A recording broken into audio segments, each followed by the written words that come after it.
बिस्मिल्लाहिर्रहमानिर्रहीम। Welcome to my channel. क्या हाल चाल है? उम्मीद है कि आप सब लोग ठीक होंगे। जैसे ही हम अपने शेड के सामने पहुंचे तो जो स्ट्रीट डॉग हैं वो मेरे शेड के सामने इकट्ठे हो गए थे क्योंकि मैं इनको रोटी वगैरह डालता हूँ। तो आज में मैं दाना ख़त्म हो गया था तो फिर हमने क्या किया कि बहुत ज़्यादा रोटियाँ कटी हुई थी वो हमने ली और लेके हम अपने शेड पहुँचे। इनमें से अपने डॉग्स को डाली और कुछ जो थी वो हमने जमा की हुई थी वो सख्त थी, कुछ नरम थी। तो हमने उसको एक बाल्टी में इकट्ठा कर लिया और उसको दबाना शुरू कर दिया ताकि टूट के ये छोटे छोटे टुकड़े हो जाएं और हमारे हाथों के साथ लग गए। और जो मेरी मुर्गियां हैं वो जनाब साहब दावत उड़ाने के लिए सबसे पहले ही इकट्ठा हो जाती हैं और उनको भी अब पता लग गया था कि आज हमारे लिए कोई नई डिश तैयार होगी। तो इसलिए वो सारी की सारी मेरे पास इकट्ठी हो गई। इसलिए जो हमारे बाउल में पानी पड़ा था हमने फिर उसको डाला और आहिस्ता आहिस्ता रोटियों को दबाना शुरू कर दिया ताकि वो नरम हो जाए और नरम होकर मुर्गियां जो हैं इसको इजीली खा लें और इनको इंजॉय कर लें। और अभी हमने थोड़ी देर भिगो के रखी ही थी कि मुर्गियों के से सब्र ना हुआ और ये उन पर रोटियों पर टूटना शुरू हो गई। और सबसे पहले आपको पता है जो असील है वो ज़रूरतमंद जानवर है, लड़ाका जानवर है।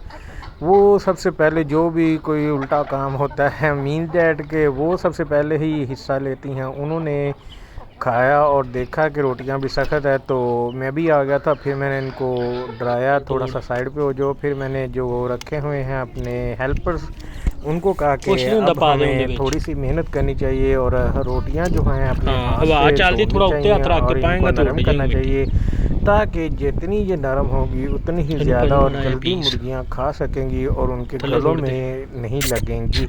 उसके बाद जो चिक्स हैं वो हमारे पास आ गए और उन्होंने आकर मेरे पाँव को ठोंगे मारने शुरू कर दिए कि बड़ी मुर्गियां हमें खाने नहीं देती, इसलिए आपसे गुजारिश है कि हमें थोड़ा थोड़ा ना ज़रा खाना डाला जाए। फिर मैंने कहा कि इनको डालो यार, ये तो खाना स्टार्ट करें क्योंकि बड़ी जो मुर्गियां हैं वो फ़ौरन आ जाती हैं। ये देखिए ये चूज़ा आ गया, उसके पीछे ही ये पीछे असील आ गई और इसलिए मैंने जो रोटियां हैं उन थोड़ी थोड़ी चूज़ों को डालना शुरू कर दी हैं। ब्रेड के पीस जो थे वो ऊपर ऊपर आ गए थे, वो जल्दी नरम हो जाते हैं। इसके बाद मैंने भी थोड़ी सी मेहनत की और अपने जो साथ लड़का है उसके साथ काम करवाना शुरू कर दिया और रोटियों को जल्दी जल्दी से तोड़ना शुरू कर दिया ताकि ये नरम हो जाए। और मुर्गियाँ जो थी वो बेसब्री हुई पड़ी थी और उन्होंने बहुत ही ना बेताबी का शिकार थी और वो बार बार मुझे तंग कर रही थी और ऊपर चढ़ गई। इस दफ़ा तो वो बाल्टी पर आ गई और मैंने फिर कहा जो रोटियां नरम हो चुकी हैं इनके सामने कर दो। वो जनाब साहब वो खाने लग पड़ी और उन्होंने हमारे हाथों में से खींचना शुरू कर दिया। इसके बाद आप सुने ये जो बच्ची है ये छोटी सी रखी है। आज मैंने कहा कि चलो आप वीडियो बनाते हैं। आज मेरे लाइक शेयर और सब्सक्राइब का आप जो हैं व्यूअर्स को कहो शायद इस बच्ची के लिए आप लाइक शेयर और सब्सक्राइब कर दें और मैं इंशाल्लाह कामयाब होकर इनकी ज़रूर हेल्प करूँगा। इसके बाद मैंने मुर्गियों का जो दाना था वो नरम कर लिया था रोटियों को और अच्छी तरह से नरम करने के बाद इनको दाने को इनके डब्बे में डालना शुरू कर दिया। जो दाना था वो मैंने इनको जो है वो निकाल लिया था क्योंकि ये दाना खा नहीं रही थी, गर्मी बहुत ज़्यादा है। और जैसे ही मैंने इनके डब्बों में रोटियां डालनी शुरू की और माशाल्लाह ये इतनी के खुशी और अच्छे तरीके से खा रही थी कि जिसका कोई हिसाब नहीं।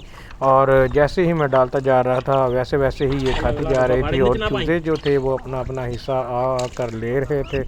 आपको पता है कि जो अल्लाह का निज़ाम है वो बहुत ही अच्छा है। गर्मियों में मुर्गियों को भी पता है कि कौन सी खुराक खानी है कौन सी नहीं खानी। मकई जो है वो गर्म हो जाती है, गर्म होती है तसीर में, इसलिए मुर्गियां वो खुराक नहीं खा रही थी। इसलिए आज मैंने फिर दाना भी ख़त्म हुआ पड़ा था, यही बचा था जो इनके डब्बों में था वो मैंने निकाल लिया और इसके बाद मैंने इनको जो है रोटियां डाली ताकि ये भी खुश हो सकें और दवाएं दे सकें। उसके बाद आज मेरा अंडा मेरे सामने ही जो मेरा शेड का चोर है वो ले गया है। इंशाल्लाह मैं वो कहाँ का कोई ना कोई इंतज़ाम ज़रूर करूँगा ताकि वो मेरा अंडा ना ली जा सके।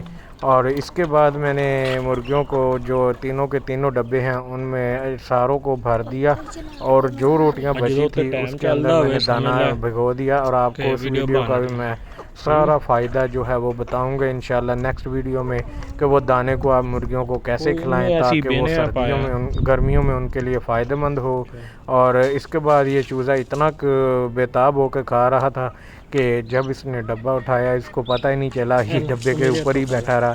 और मैंने इसको कहा देखो कि चूज़े को पता ही नहीं चला कि हमने इसको उठा लिया और ये खाई जा रहा है। उसके बाद मैंने वो तीनों के चारों डब्बे उनके खानों में रखवाए और चूज़ों के लिए लेदर रखवाया ताकि वो अपना इंजॉय कर सकें। और वो अपना इंजॉय कर रहे हैं और मुर्गियाँ अपनी इंजॉय कर रही हैं। असीलों को मैं शाम के टाइम दाना नहीं रख के आता क्योंकि वो सुबह से लेकर शाम तक अच्छी खासी खुराक खा लेती हैं। और इसके बाद मैंने मुर्गियाँ बंद की और घर आ गया।